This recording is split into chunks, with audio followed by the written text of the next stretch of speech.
Hello! Alright friends, here's another Fourth Guy in Line review. This one is another Star Wars X-Wing Miniatures ship, the VT-49 Decimator. If you haven't seen my review for the YT-2400, which came out same time as this ship, let me just recap for you. I do play the game. I love playing the game. However, I don't play at a professional level. I don't even play at a competitive level. It's just something that my wife and I do on Sundays sometimes. So I am not going to talk about the deeper intricacies of the cards on the inside. We'll take a look at them, but just for fear of misspeaking, we won't get super deep into that or into strategies. So this is really just an unboxing and a look at the ship and the cards. So with that being said, this is an expanded universe ship. It is probably the largest Imperial ship that has come out. In fact, it's definitely the largest Imperial ship that has come out. So it's nice to see these larger Imperial ship. It's an expanded universe ship, so I do not know where it comes from. I have never seen this ship apart from in the miniatures game. I don't know if it's from the comics or from a game, but I have not seen this ship before. But it's a cool looking ship just the same. So let's go ahead and take a look at what's inside the box. Now, of course, it comes with the standard large ship base. It's the exact same size, Millennium Falcon and the other large ships. So nothing new there. When we look at the punch cards, the first thing to notice is this thing has a hit of 3 and a 0 evade. Basically, this thing can't move at all. But it does have a 12 hull and a 4 shield. So we're talking 16 hits to bring this thing down. I mean, it's a tank, which is pretty impressive. You also see that it has target lock and focus as its actions. And then you see the movement dial, or one piece of the movement dial there. On the next board, we get an idea of its movement. So, no U-turns. This thing does not move far or fast. So, it does have a 4 straight ahead, which isn't that bad. But overall, this thing is not a highly maneuverable ship.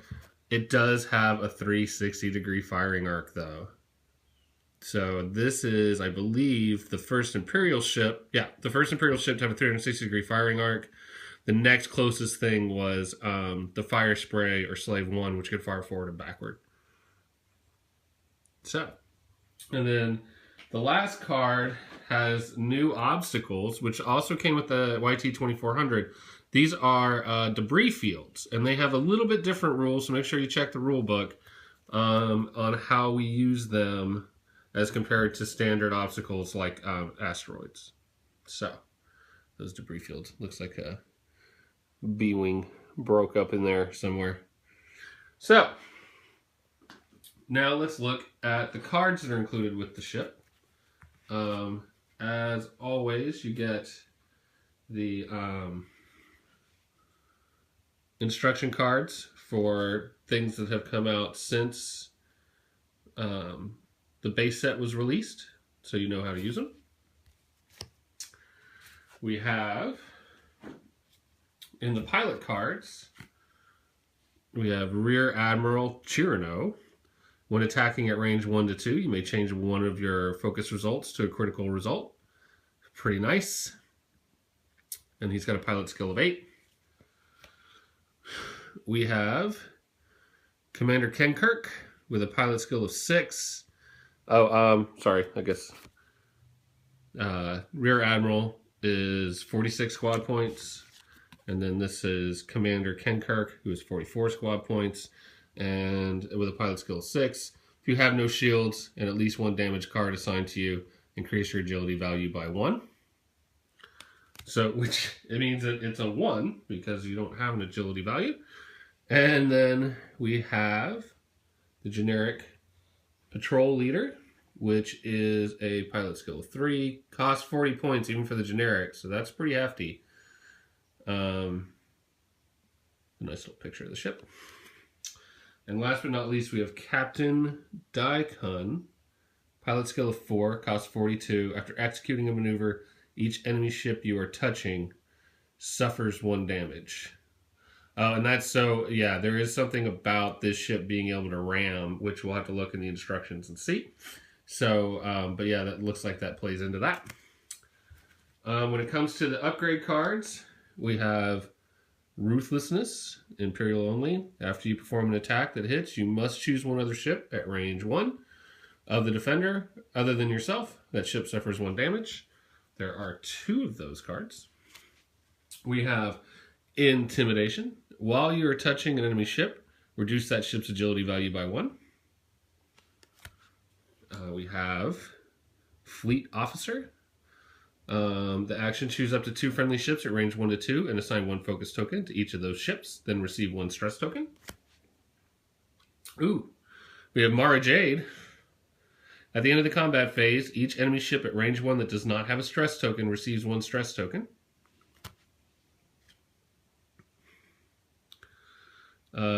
Isan Isard, Imperial only. At the start of the combat phase, if you have no shields and at least 1 damage card assigned to your ship, you may perform a free evade action. Oh, there's so many of these. Moff Jerjerrod, when you're dealt a face-up damage card, you may discard this upgrade card or another upgrade card to flip that damage card face down without resolving its effect. Ion Torpedoes. Spend your target lock and discard this attack this card to perform this attack. If this attack hits, the defender and each ship at range 1 of it receives 1 ion token.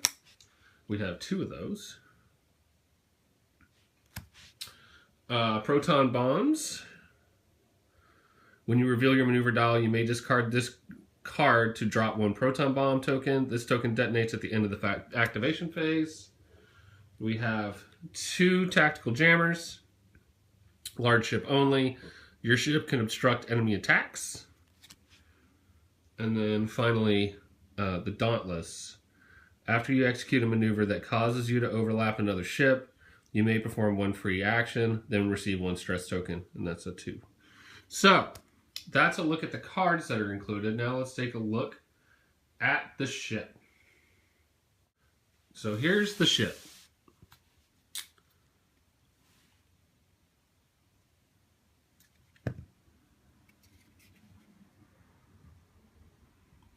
So, again, this is from the expanded universe. I can't tell you how much it looks like its counterpart, because I don't know what the counterpart looks like. But I will say that it's got that nice battleship gray paint job.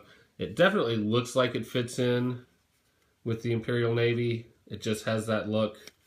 I like the detailing on it. We have a blaster. We have a turret on the bottom, turret on the top. It's got a nice paint app. You can see that wash that we see so often in these ships now. That makes it look like it's really been through the ringer.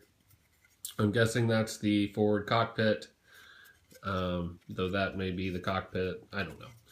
But overall, a nice looking ship, very simple in design, but they really flesh it out with all of the detailing. So a very nice ship.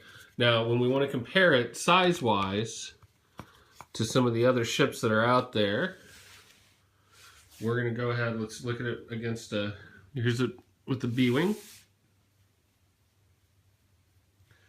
Let's turn it.